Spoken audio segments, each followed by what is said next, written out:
tarde, boa tarde, boa noite, boa madrugada, não sei quando vai chegar isso aí, tá? A gente está trabalhando um pouco com alguns conceitos de eletroanálise e eu acho que é interessante a gente colocar um conceito aqui que mencionamos célula eletroquímica, alguma coisa das células, os seus tipos, potenciostatos, controlar o horário aqui, potenciostato, as classes principais de experimentos, né, dinâmicos ou estáticos, potenciometria, amperometria, e acho que está na hora de a gente começar a debulhar um pouco nas relações que existem entre as informações elétricas, né, da eletroanálise e as informações termodinâmicas, ou as informações ligadas a equilíbrio, por assim dizer, tá certo? É o que talvez a gente pode alcunhar aqui de uma relação ou uma correlação de energia, assim, ó, energia de Gibbs, ok? Energia de Gibbs e, vou colocar um bem estilizado aqui, energia de Gibbs e potencial elétrico, tá bem? Lá vai o cachorro de novo, lá vai o cachorro. Então tá aqui, ó, energia de Gibbs e potencial elétrico. Se tocar a campainha, acho que eu seria obrigado a interromper, dar uma pausa aqui pelo visto. Se não, vejamos. Como é que começa essa história? Bom, a gente tem o seguinte, por definição,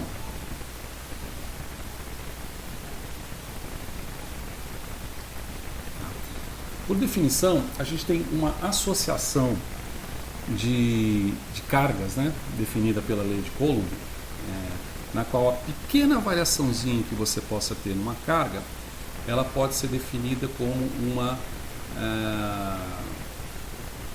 constante de Faraday, né? Constante de Faraday, e uma pequena variaçãozinha que você tem na quantidade de elétrons, né?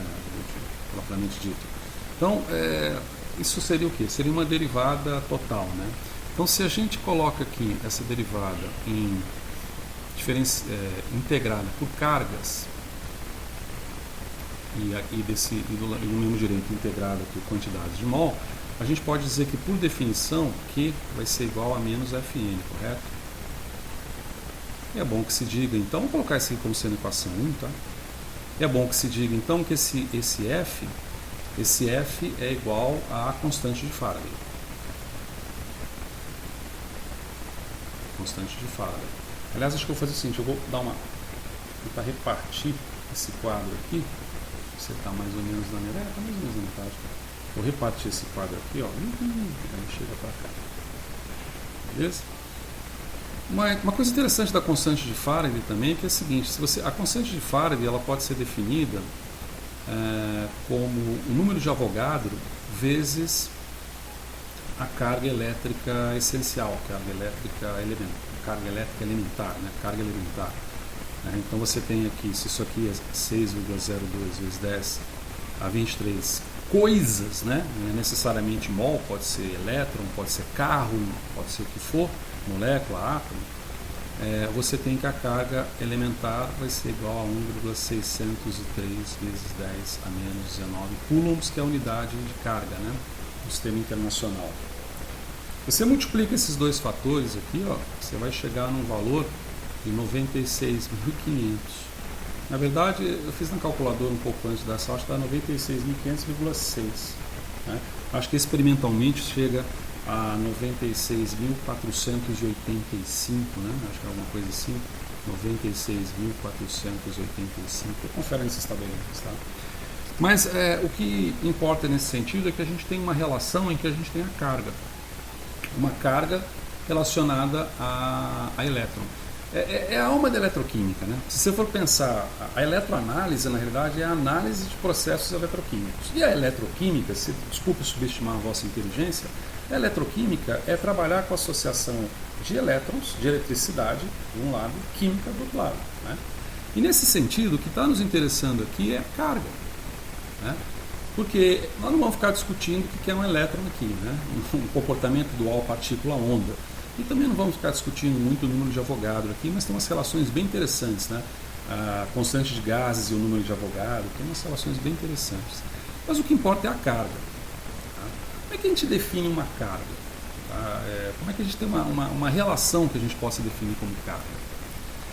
Existe uma outra definição, a gente pode chamar aqui de definição 2, talvez, não sei, que coloca que uma informação chamada potencial elétrico é a distribuição do trabalho por unidade de carga. Isso aqui é uma outra definição. Então a gente pode colocar aqui que W vai ser igual a trabalho. E a gente pode colocar então que a gente tinha colocado Q aqui de carga, né? Então peraí, carga. Tomara que caiba aqui, ó, Q igual a carga. E essa carga é medida em coulombs, tá? Nossa, ficou grande demais isso aqui, não precisava ter ficado desse tamanho.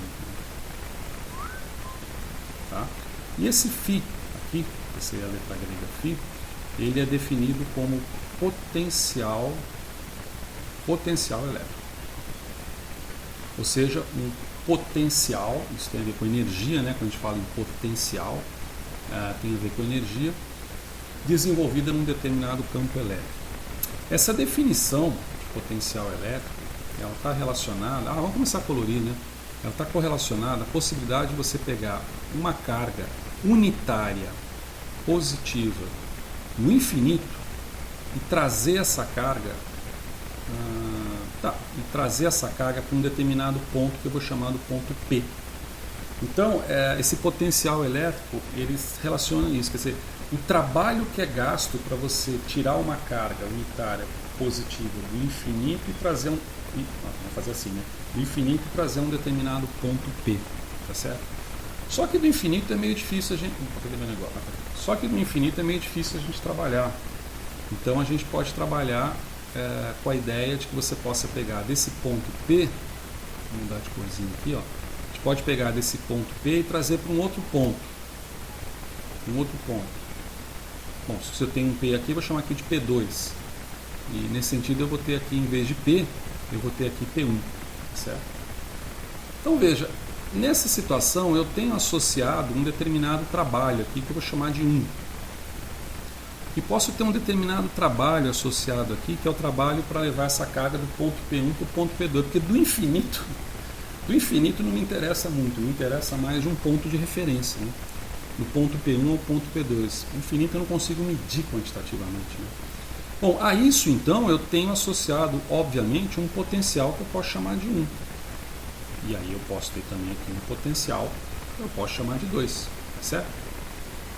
Bom, eu posso medir essas duas cargas aqui, ou eu posso fazer um outro truque. Eu posso vir aqui por trás, fazer um verde, e chegar a partir do infinito ao ponto P2, eu chego por intermédio de um trabalho que eu vou chamar de W2. Tá? E com isso eu consigo algumas definições. Né? Eu consigo, por exemplo, saber que o meu W2 vai ser igual ao W1 mais o W12. Certo? Nossa, o tempo passa muito rápido. E por outro lado, a gente pode também colocar, porque o que está me interessando é isso aqui, né? Veja, o que me interessa muito é isso aqui, ó. Então, nesse sentido, me interessando o azul, eu posso definir esse W12 aqui como sendo o W2 menos o W1, certo? W2 menos o W1. Quer dizer, interessante, né? Eu posso definir essas duas situações. Agora, veja que o W2 e o W1 também estão associados com esses potenciais aqui, né? Manja? Então, eu tenho assim, como eu tenho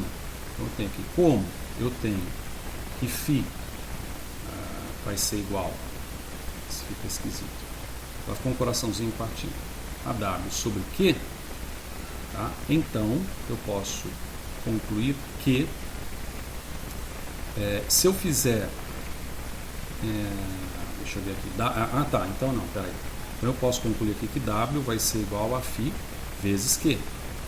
Dessa natureza, se W é igual a φ vezes Q, W2, que eu posso chamar de trabalho elétrico, é um trabalho elétrico. Eu posso chamar de um trabalho elétrico. Ele pode ser muito bem definido como Q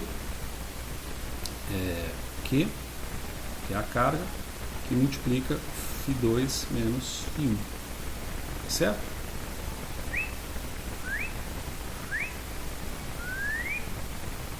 Eu posso chamar isso aqui de quê? Eu posso chamar isso aqui, sei lá, 1, 2, 3, né? Três equações.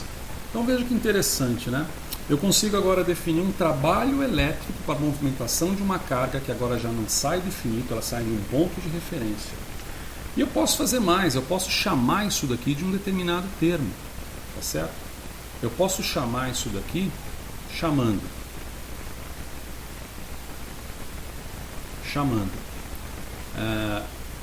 φ2 menos φ1 como sendo diferença de potencial.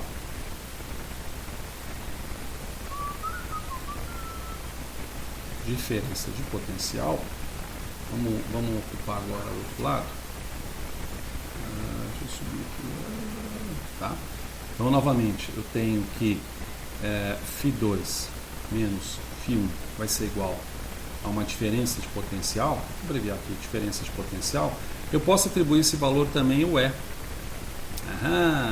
Opa, φ2 menos φ1. Eu posso atribuir esse epsilon ao E. Acho que é E, né? Às vezes é epsilon. Tá certo? E aí, nesse sentido, ó, se você observar aquela equação aqui embaixo, então, nesse sentido, o trabalho elétrico que eu vou ter aqui vai ser igual a Q vezes E. Tá certo? Esse Ezinho também pode ser considerado como a força eletromotriz de uma célula eletroquímica. Tá? Que, portanto, também pode ser definido, e alguns livros colocam aí, como sendo o potencial da célula. Então, quando a gente fala em potencial da célula, na realidade a gente não fala num potencial absoluto, a gente fala num potencial relativo a uma determinada referência, tá certo? Agora, como eu tenho, vamos chamar isso aqui de quê? Vamos chamar isso aqui de, era 3, né? Então esse aqui é 4. Agora, substituindo, vamos aqui substituir, qual que era o número lá? Se eu substituir 1 em 4, então eu posso ter tranquilamente que o meu trabalho elétrico aqui pode ser considerado como menos NFE, ok? Menos NFE. Tá certo? Daqui a gente pode chamar então de 5. E aí vem, vamos dizer, definições mais antigas, né? Por definição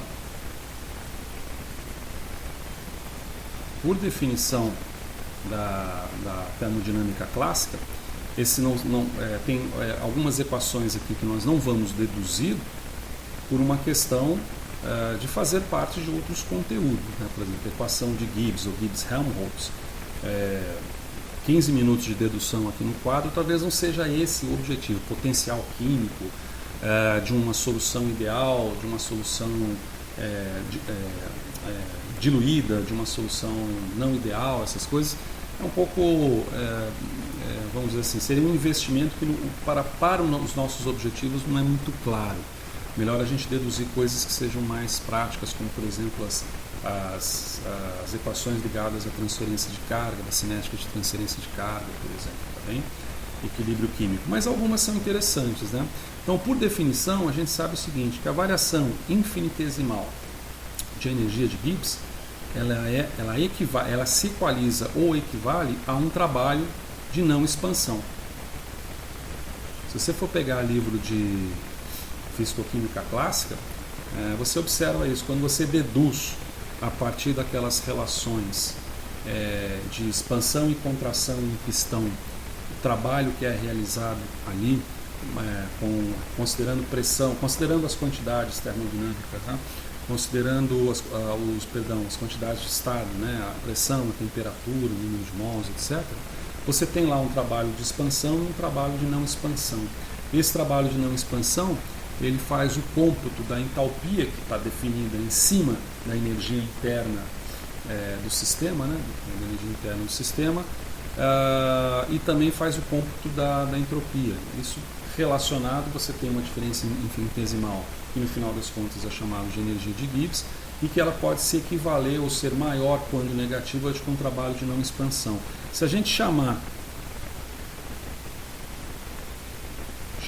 um trabalho de não expansão agora como sendo um trabalho elétrico, por que não? Tá? A gente pode concluir disso daqui facilmente que a minha variação de energia ela pode se equivaler a menos NFE.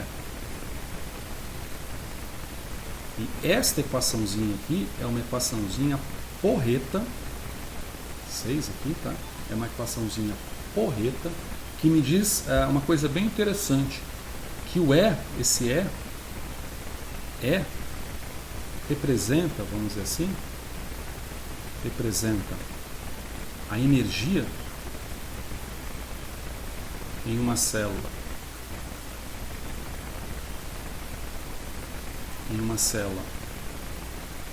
Uma célula eletroquímica. É claro que aqui a gente está partindo do pressuposto que você tem uma estrutura em que você não tem um estímulo, né? Você não tem um potencial elétrico sendo colocado no sistema. A gente está diante de uma célula que não é uma célula eletrolítica, é uma célula galvânica, né? Onde o processo ocorre de forma espontânea. Se você aplicar um potencial elétrico ali numa varredura de voltametria linear ou cíclica, a coisa já não é assim. Você tem que ter um processo como fala, quiescente, uma solução quiescente que você não aplica análise, tem uma estrutura galvânica da célula. Então, ele representa a energia em uma célula eletroquímica medida em volts. Isso é muito do legal, tá certo? Porque aí você consegue correlacionar, e aí vem tabelas, né? Depois eu vou mostrar para vocês, não vai dar uns 20 minutos aqui de vídeo. Você tem tabelas que apresentam o potencial elétrico, esse potencial elétrico, relacionado à variação de energia do sistema. Isso é muito utilizado. Sabe? Se você tem, por exemplo, potencial elétrico de uma célula eletroquímica, você define a energia envolvida naquela reação química na célula espontânea. Se você, por outro lado, tem o potencial elétrico medido e você tem a informação da variação de energia, você calcula o número de elétrons, na realidade em mol de elétrons, né, mas tudo aqui está nivelado por mol, então você calcula o número de elétrons associados a um processo químico. É bem interessante, né? Eu vou dar uma pausa.